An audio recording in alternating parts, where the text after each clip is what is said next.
El Faro de lo Razonable, la selección semanal de artículos editada por la Fundación Preciado Hernández. Estos son los temas de la semana. 1. Javier Martín Reyes, con su columna El plan se sigue, es turno del INE, advierte que la intención del gobierno de Claudia Sheinbaum no es una reforma electoral para fortalecer la democracia, sino una maniobra planeada para subordinar al INE y favorecer a Morena. Su tesis central sostiene que tras haber debilitado a los órganos autónomos y capturado al Poder Judicial, la élite gobernante ahora pretende eliminar los contrapesos electorales del sistema democrático. Argumenta que el denominado Plan C electoral es una continuación deliberada de las iniciativas previas, Plan A y Plan B, todas diseñadas para concentrar poder político mediante reformas estructurales que socavan la competencia electoral. El tono es de alerta contundente, con un énfasis en la urgencia de actuar. No son tiempos de sorpresa ni indiferencia. A lo largo de su artículo se construye un mensaje político de resistencia. El sistema democrático está en riesgo y únicamente el voto informado puede frenar la consolidación de un régimen autoritario. Asimismo, destaca que la iniciativa podría eliminar la representación proporcional, reducir el financiamiento a los partidos políticos, elegir árbitros por voto popular y centralizar decisiones electorales. Transformaciones que, en conjunto, apuntan a asegurar ventajas desleales por Morena. La intención comunicativa es movilizar y despertar conciencia sobre la gravedad de la amenaza democrática. 2. En El País, Carlos Puig advierte que desde que Claudia Sheinbaum asumió la presidencia, la población carcelaria aumentó en 11,000 personas, unas 1,300 al mes, muchas de ellas por prisión preventiva oficiosa. Este instrumento, que debería ser excepcional, se usa como castigo automático sin juicio, violando derechos humanos y tratados internacionales. La Suprema Corte tenía programada una discusión para invalidar esta figura, pero todo apunta a que será postergada hasta la nueva integración del tribunal, lo que anticipa una resolución favorable al gobierno. Sheinbaum incluso justificó públicamente esta medida diciendo que es para proteger a los jueces, lo cual, dice Puig, es solo una manera de disfrazar de justicia el autoritarismo. La conclusión es clara: la prisión preventiva oficiosa no resuelve la inseguridad, pero sí permite al gobierno presumir acción. La realidad, sin embargo, demuestra que se trata más de aparentar justicia que de ejercerla. 3.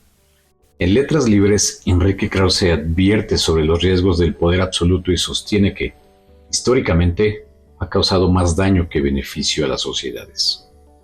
Retomando una idea de Octavio Paz, plantea que el poder desmedido tiende a corromper y destruir, especialmente cuando se ejerce con fines ideológicos o personalistas. Con su artículo ¿Poder para qué?, recurre a ejemplos emblemáticos del siglo XX como Lenin, Stalin, Hitler, Mao, Fidel Castro y Chávez, y cuyas ambiciones autoritarias derivaron en violencia, represión y descomposición social o económica. Krause también aborda el presente comparando esos casos con el actual de México. Aunque los presidentes del PRI no llegaron a ejercer un poder absoluto, limitados por el sistema de partidos y el sexenio, Morena, en cambio, ha concentrado un poder que, según él, no obtuvo legítimamente en las urnas. Ese poder se ha usado para debilitar instituciones, repartir cuotas, pisotear la división de poderes y poner en riesgo los avances democráticos del país. A través de esta revisión, Krause denuncia que el régimen actual no solo imita las peores prácticas del pasado autoritario, sino que incluso las perfecciona, afectando gravemente el Estado de Derecho.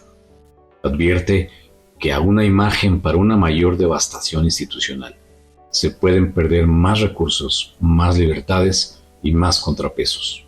Finalmente, el autor deja en el aire una pregunta inquietante.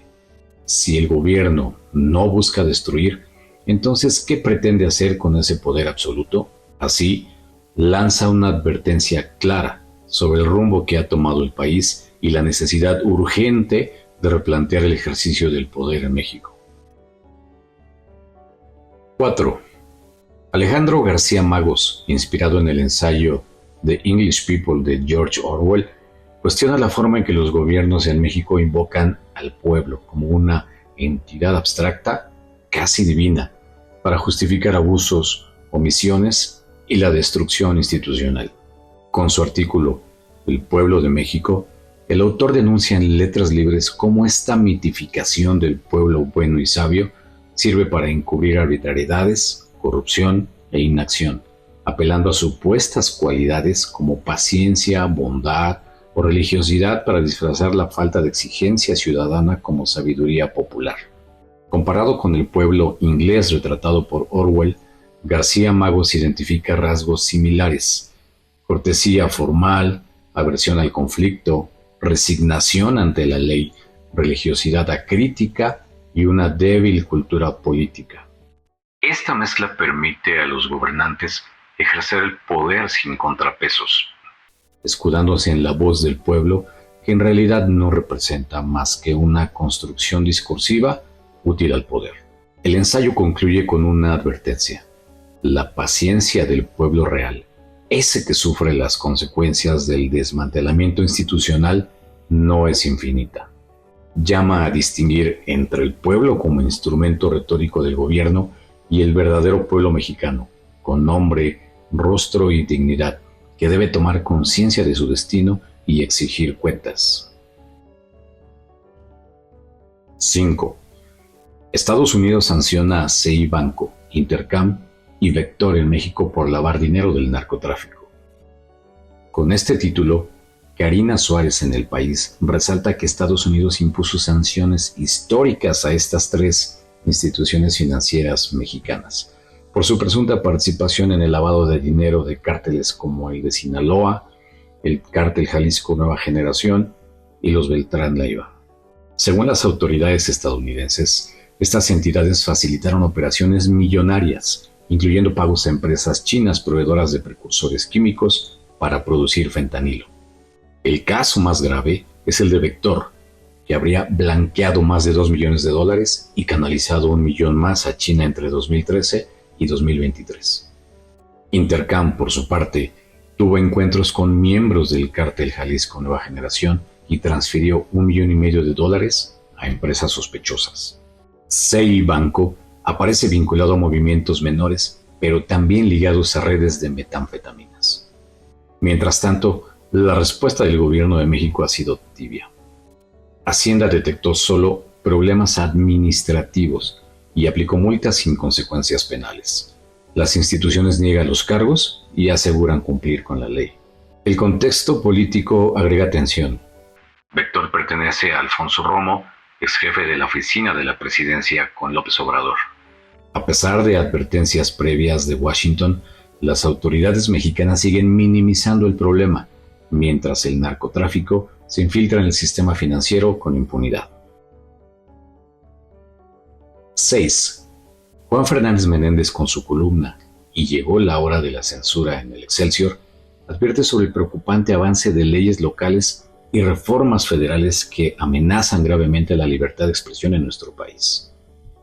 Señala que en estados como Puebla y Campeche han aprobado normas que, bajo pretexto de combatir el ciberasedio o la incitación al odio, permiten perseguir judicialmente a periodistas, cerrar medios, imponer multas desproporcionadas e incluso prohibir ejercer el periodismo, como ocurrió con el diario Tribuna en Campeche. Además, critica la propuesta de reforma a la Ley de Telecomunicaciones y Radiodifusión, que busca reactivar antiguos lineamientos censores al obligar a los medios a someter sus contenidos al control del gobierno, negándole su capacidad de autorregulación. El autor alerta que estas medidas impulsadas por actores de Morena como los gobernadores Armenta y Laida Sansores representan un retroceso autoritario sin precedentes, incluso peor que en las etapas más represivas del viejo PRI, y pide a la Suprema Corte y al Congreso actuar para frenar esta deriva contra los derechos fundamentales. 7. En el Universal, Carlos Loret de Mola resalta las tensiones entre el gobierno de Claudia Sheinbaum y medios críticos.